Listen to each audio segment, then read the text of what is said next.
Hello guys, आप सभी साथियों का स्वागत है आपके अपने यूट्यूब चैनल टॉपर स्क्रीन पर। तो डेली की तरह हम लोग आज भी मॉर्निंग अपडेट लेकर आए हैं। जितनी भी इंपॉर्टेंट अपडेट आज के न्यूज़पेपर में आई है वो सारी की सारी अपडेट हम लोग देखने वाले हैं। तो देर बिल्कुल भी नहीं करेंगे, स्टार्ट करते हैं आज की वीडियो को।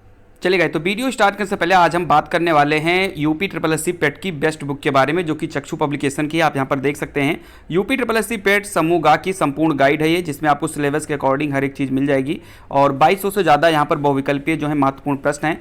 2 सवाल पेपर जो कि आपकी 24 अगस्त 2021 को जो पेपर हुआ था उसके पहली और द्वितीय पाली में आपको मिल जाएगा। यहाँ पर आप देख सकते हैं बिल्कुल जो है ये आपका सिलेबस के अकॉर्डिंग जो है इसको डिजाइन किया गया है।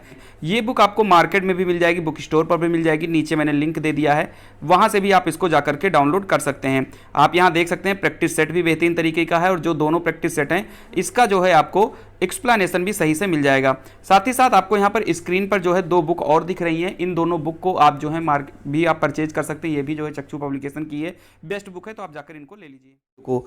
तो सबसे पहली अपडेट यहाँ पर देख लीजिए, सीधा लिखा है कि 1.25 लाख पद खाली, फिर भी कह रहे शिक्षक कम नहीं। बेसिक शिक्षा परिषद के 1.5 लाख से अधिक प्राथमिक और उच्च प्राथमिक स्कूलों में शिक्षकों के 1.25 लाख से अधिक पद खाली हैं, लेकिन सरकार कह रही है कि शिक्षकों की कमी नहीं है। उत्तर प्रदेश में समग्र शिक्षा अभियान की कार्ययोजना और बजट के लिए शिक्षा मंत्रालय में हुई प्रोजेक्ट अप्रूवल बोर्ड यानी पीएबी की बैठक के आंकड़े और बेसिक शिक्षा मंत्री की ओर से विधानसभा में दिए जवाब में ये विरोधाभासी जो है बात सामने आई है।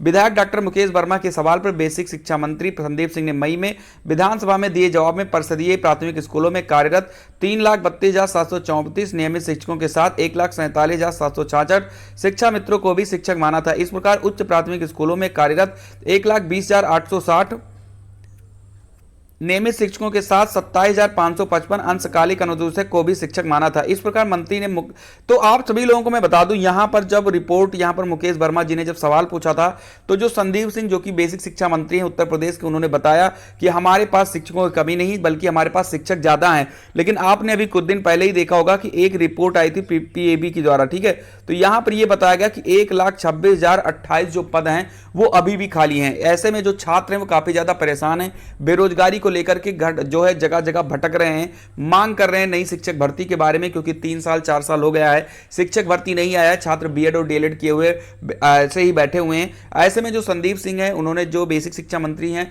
उन्होंने ये बताया कि हमारे पास शिक्षकों की कमी नहीं है, जबकि पीएबी की रिपोर्ट बता रही कि 1.25 लाख से ज्यादा जो है पद यहां पर खाली हैं। इसको लेकर के छात्र जो है अब इसको लेकर के मांग तेज कर चुके हैं। यहां पर लिखा कि पीएबी की रिपोर्ट में शिक्षकों के रिक्त पदों का तथ्य सामने आने के बाद बेरोजगार फिर से नई शिक्षक भर्ती की मांग करने लगे हैं। उनका कहना है कि बड़ी संख्या में पद खाली होने के बावजूद 4 साल से भर्ती नहीं आई है। ठीक है, तो आप यहां पर देख सकते हैं इस चीजों को। अगली जो अपडेट है वो आई है डीएलएड के प्रति अभ्यर्थियों का घटा रुझान। ये बात बिल्कुल सही है कि अब जो है डीएलएड के प्रति रुझान छात्रों का घट चुका है। बीएड में जो है छात्र एडमिशन लेना चाहते हैं, उसके कई सारे रीजन हैं, यहां पर उसके बारे में भी लिखकर आया हुआ है। 4 वर्षों से नहीं भर रही सीटें, कई निजी कॉलेजों को दाखिले के लिए नहीं मिल रहे अभ्यर्थी। डिप्लोमा इन एलिमेंट्री एजुकेशन के प्रति विद्यार्थियों का रुझान लगातार कम हो रहा है। बीते 4 वर्षों के आंकड़े बताते हैं कि डाइट की सीटें तो भर जा रही हैं, लेकिन निजी कॉलेजों में बड़ी संख्या में सीटें खाली रह जा रही हैं। यहां दाखिला के लिए अभ्यर्थी दिलचस्पी नहीं दिखा रहे हैं। अभ्यर्थियों की बेरुखी की वजह से निजी कॉलेजों के प्रबंधन भी जो है सकते में है।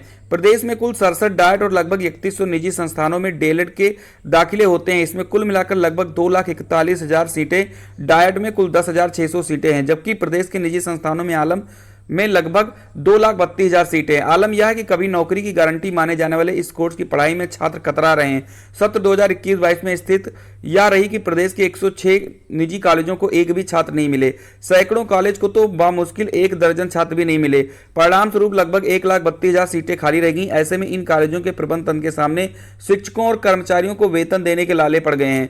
बीते सत्र में सीटों की सापेक्ष कम आवेदन की होने की वजह से आवेदन की तिथि 3 बार बढ़ाई गई, लेकिन आवेदन नहीं बढ़े। इससे पहले का सत्र कोरोना की वजह से शून्य घोषित हो गया था। इसी तरह 2017-18 में डीएलएड की कुल सीटें 2,11,000 की सापेक्ष 1,92,000 जो है दाखिला लिया था। फिर लगातार कोर्स का क्रेज घटता गया, जबकि इससे पहले डीएलएड में दाखिले के लिए मारामारी मचती थी। तो यहां पर कई सारे रीजन भी दिए गए हैं कि क्यों जो है डीएलएड से छात्र जो हैं अपना रुझान घटा रहे हैं और बीएड की तरफ बढ़ रहे हैं। यहां पर बताया गया है कि डीएलएड कर चुके पंकज मिश्रा का कहना है कि डीएलएड के लिए दायरा सीमित कर दिया गया है। डीएलएड प्रशिक्षण प्राप्त अभ्यर्थी केवल प्राथमिक स्कूलों में आवेदन कर सकते हैं। वहीं 2018 में एनसीटी ने बीएड को भी प्राथमिक शिक्षक भर्ती के लिए मान्य कर दिया।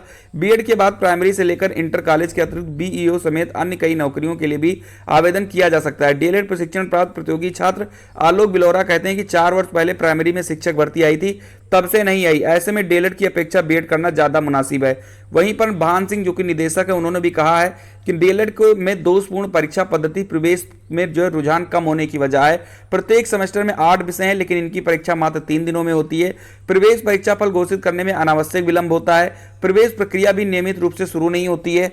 डीएलएड के लिए केवल प्राथमिक विद्यालय में शिक्षक बनने के अवसर हैं। तो सभी लोग जो भी विशेषज्ञ हैं, उन्होंने अपने अपने बारे में राय दिया है कि डीएलएड जो है क्यों यहाँ पर आवेदन कम हो रहे हैं। और आपको हम बता दें कि अभी मात्र 6 तारीख तक आवेदन होना है। उसके बाद डेट बढ़े ना बढ़े वो बाद की बात है, लेकिन अभी 6 तारीख तक जो है यहाँ पर डेट दी गई है। मात्र 2 से 3 दिन और बचा हुआ है यहाँ पर। लेकिन जो डीएलएड वाले छात्र हैं वो एडमिशन के लिए जो फॉर्म है उसको नहीं भर रहे हैं। अभी 50,000 आवेदन भी नहीं हुआ है, जबकि 2,42,000 सीटें इसमें होती हैं। तकरीबन अभी 2 लाख सीटें ऐसी हैं जिसके लिए अभी आवेदन भी नहीं हुए हैं। और ये भी बात सही है कि सारे लोग आवेदन कराएंगे, सारे लोग एडमिशन लेंगे भी नहीं। ये हर साल होता है कि अगर 1 लाख आवेदन होता है तो उसके आधे ही जो है यहाँ पर लोग एडमिशन लेने जाते हैं। ऐसे में जो डीएलएड की स्थिति है ये वाकई में बहुत ज्यादा खराब हो चुकी है। चलिए वहीं पर आते हैं अपनी अगली अपडेट की तरफ। अगली अपडेट जो है, उत्तर प्रदेश के बैंकों में क्लर्क ग्रेड की होंगी 1089 भर्तियां। गोरखपुर से अपडेट है कि उत्तर प्रदेश के बैंकों में क्लर्क ग्रेड में 1089 भर्तियां होंगी।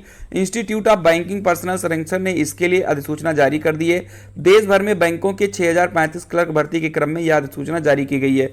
आवेदन की अंतिम तिथि 21 जुलाई है। मान्यता प्राप्त संस्थान से स्नातक कर चुके लोग आवेदन कर सकते हैं। उम्र सीमा 20 साल से अधिकतम 28 साल है। एससी व एसटी वर्ग को अधिकतम आयु सीमा में 5 वर्ष और ओबीसी को 3 साल की छूट मिलेगी। एससी एसटी के आवेदकों को परीक्षा में पहले प्रशिक्षण भी दिया जाएगा। All India bank officer association के संयुक्त सचिव डीएन त्रिवेदी ने कहा कि आईबीपीएस की ओर से बैंकों में क्लर्क ग्रेड की रिक्तियां निकाल दी गई हैं। उत्तर प्रदेश के लिए सबसे ज्यादा रिक्तियां घोषित की गई हैं। पूरे देश में 6035 रिक्तियां निकाली गई हैं। तो आप यहां पर देख सकते हैं कि 1089 जो पद हैं उत्तर प्रदेश में, उसको लेकर के भर्तियां यहां पर शुरू कर दी गई हैं। तो ये एक बड़ी खबर है। तो अगर आप ग्रेजुएशन है आपने कर लिया है तो आप इसके लिए आवेदन कर सकते हैं। वहीं पर जो है स्कॉलरशिप को लेकर के एक अपडेट निकल कर आई है। बहुत दिनों बाद स्कॉलरशिप को लेकर के कोई अपडेट आई है, तो इसके बारे में भी हम आपको सूचना दे देते हैं। लखनऊ से अपडेट है कि प्रदेश में अनुसूचित जाति के 2 लाख छात्रों की शुल्क भरपाई अब तक नहीं हो पाई, जबकि भुगतान 31 मार्च तक हो जाना चाहिए था। छात्रों के खाते में 40% राज्यांश तो पहुंच चुका, पर केंद्र सरकार का 60% हिस्सा अब तक जो है नहीं मिला। इससे ये विद्यार्थी परेशान है। वित्त वर्ष 2021-22 में राज्य सरकार ने अपने हिस्से के 533 करोड़ रुपए 11.68 लाख पात्र छात्रों के खातों में भेज दिए हैं। 9.68 लाख छात्रों के खातों में केंद्र सरकार ने भी अपना 60% हिस्सा भेज दिया, लेकिन 2 लाख छात्रों को केंद्रांश का भुगतान अभी बाकी है। इन छात्रों को उम्मीद थी कि जून तक भुगतान मिल जाएगा, जिससे नई सत्र की पढ़ाई में उन्हें कोई दिक्कत नहीं होगी। तो बात अगर हम एससी की करें तो एससी तो ठीक है, एसटी की भी बहुत सारे छात्रों को नहीं मिला है, अल्पसंख्यक को नहीं मिला, जनरल को नहीं मिला, ओबीसी को नहीं मिला। यूपी स्कॉलरशिप को लेकर के पिछले साल बहुत ज्यादा समस्याएं थी। बहुत ही कम छात्रों को जो है यूपी स्कॉलरशिप दी गई। आज के न्यूज़पेपर में बताया गया कि एससी छात्रों में 2 लाख छात्रों को जो है यूपी स्कॉलरशिप नहीं मिली है। हालांकि ऐसे ही जनरल के बहुत सारे छात्र हैं जिनको स्कॉलरशिप नहीं मिली, ओबीसी के छात्र ऐसे हैं जिनको स्कॉलरशिप नहीं मिली, यानी कि तकरीबन 70% छात्र ऐसे हैं जिनको यूपी स्कॉलरशिप 2021-22 का यहां पर लाभ नहीं मिला था। समाज कल्याण विभाग ने एक अधिकारी ने बताया कि केंद्रीय मंत्रालय के पोर्टल पर कुछ दिक्कतें आ गई थी, जिससे इन छात्रों को अब तक भुगतान नहीं हो पा रहा है। कई बार इस संबंध में मंत्रालय से बात की गई पर समाधान नहीं हो सका है। तो आप यहां पर देख सकते हैं कि यहां पर जो भी चीजें बताई जा रही हैं, रीजन बताई जा रही हैं, उनको भी आप यहां पर देख सकते हैं। चलिए वहीं पर हम बात करते हैं यूपी SSSC पेट को लेकर के। यूपी SSSC पेट 2022 बड़े लक्ष्य का पहला इम्तिहान। उत्तर प्रदेश अधीनस्थ सेवा चयन आयोग ने ग्रुप सी कैटेगरी के पदों के लिए प्रारंभिक अर्हता परीक्षा को अनिवार्य कर दिया है। आयोग ने इसकी विज्ञप्ति भी जारी कर दी है। उत्तर प्रदेश में इस वर्ष बम्पर भर्तियां की जानी है। इस दृष्टि से प्रारंभिक अर्हता परीक्षा बहुत महत्वपूर्ण हो जाती है। यह दूसरा वर्ष है जब इसका आयोजन होना है। पिछले वर्ष 22 लाख अभ्यर्थियों ने पंजीकरण कराया था, जिसमें से लगभग 17 लाख ने परीक्षा दी थी। संख्या के लिहाज से देखें तो यह संख्या बहुत बड़ी है। आयोग के लिए एक शिफ्ट या दिन में परीक्षा कराना संभव नहीं होता, इसलिए एक से अधिक दिनों व शिफ्टों में परीक्षा कराई जाएगी और अभ्यर्थियों के स्कोर के लिए नॉर्मलाइजेशन की प्रक्रिया लागू की जाएगी। प्रारंभिक अर्हता परीक्षा 2022 में बैठने के लिए हाई स्कूल या उच्च शैक्षिक अर्हता वाले अभ्यर्थी आवेदन कर सकते हैं। आवेदन की अंतिम तिथि से पूर्व हाई स्कूल उत्तीर्ण होना अनिवार्य है। अभ्यर्थी ने 1 जुलाई 2022 तक न्यूनतम आयु 18 वर्ष अवश्य प्राप्त कर ली हो। और अधिकतम आयु सामान्य वर्ग के अभ्यर्थियों के लिए 40 वर्ष निर्धारित है। अनुसूचित जाति जनजाति और अन्य पिछड़ा वर्ग व कुशल खिलाड़ी के लिए अधिकतम आयु 5 वर्ष की आयु छूट व दिव्यांगजनों के लिए 15 साल की छूट प्रदान की गई है। ऑनलाइन आवेदन शुल्क, तो यहाँ पर आप चीजें देख सकते हैं और इसकी अंतिम तिथि 27 जुलाई है। तो अगर आप को इसको देना है तो आप इसका फॉर्म भर दीजिए, क्योंकि बाद में इसमें सर्वर का इशू आ जाता है। वहीं पर अगली अपडेट है कि सभी खंडों पर दें बराबर ध्यान।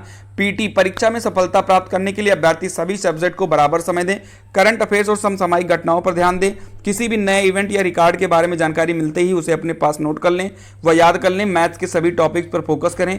जो टॉपिक्स आपको जल्दी समझ आते हैं उनका रिवीजन पहले कर लें और शेष बचे हुए समय में अन्य टॉपिक्स का भी रिवीजन अवश्य कर लें। इतिहास और हिंदी को भी अवश्य तैयार करें, क्योंकि यह विषय आपको सफलता की सीढ़ी चढ़ने में मदद करते हैं। ठीक है, वहीं पर अगली अपडेट अगर हम बात करें तो वो है यूपीपीएससी को लेकर के, और साथ ही साथ यूपी ट्रिपल एससी पेट वाले जितने भी छात्र हैं अपनी तैयारी करते रहें। इस चैनल के माध्यम से भी आप सभी लोगों को तैयारी कराई जाएगी। जो भी छात्र बीएड एंट्रेंस दे रहे हैं उनकी क्लासेज जो है शाम को 7:30 बजे चलती हैं, तो सभी लोग वहां पर जरूर जुड़ा करें। तो यूपीपीएससी सीधी भर्ती में जुड़ेंगे अभ्यर्थियों की स्क्रीनिंग परीक्षा के अंक। अब जो है यूपीपीएससी की भर्ती परीक्षाओं में बदलाव किया जा रहा है। शासन को प्रस्ताव भी भेज दिया गया है। ठीक है, यहां पर क्या अपडेट है देख लेते हैं। उत्तर प्रदेश लोक सेवा आयोग सीधी भर्ती में महत्वपूर्ण बदलाव करने जा रहा है। अब सीधी भर्ती के अंतिम चयन में स्क्रीनिंग परीक्षा के भी अंक जुड़ेंगे। इस व्यवस्था को लागू करने के लिए आयोग ने शासन को प्रस्ताव भेज दिया है। प्रक्रिया अंतिम चरण में है। शासन से मंजूरी मिलते ही इसे लागू कर दिया जाएगा। तो आप यहां पर देख सकते हैं कि यूपीपीएससी जो है बहुत बड़ा बदलाव करने जा रही है। स्क्रीनिंग परीक्षा के भी जो है यहां पर चीजें देखने वाली। तो अगर आपको ये अपडेट चाहिए तो आप इसका स्क्रीनशॉट ले लीजिए और आप इसको अच्छे से पढ़ सकते हैं। तो फिलहाल के लिए आज इतनी सारी अपडेट थी। अगर आपको वीडियो पसंद आई है तो वीडियो को लाइक कर दें और अगर आप चैनल पर नए हैं तो सब्सक्राइब जरूर करें। मिलते हैं अगली वीडियो में किसी खास अपडेट के साथ। तब तक के लिए खुश रहिए, मस्त रहिए। जय हिंद, जय भारत।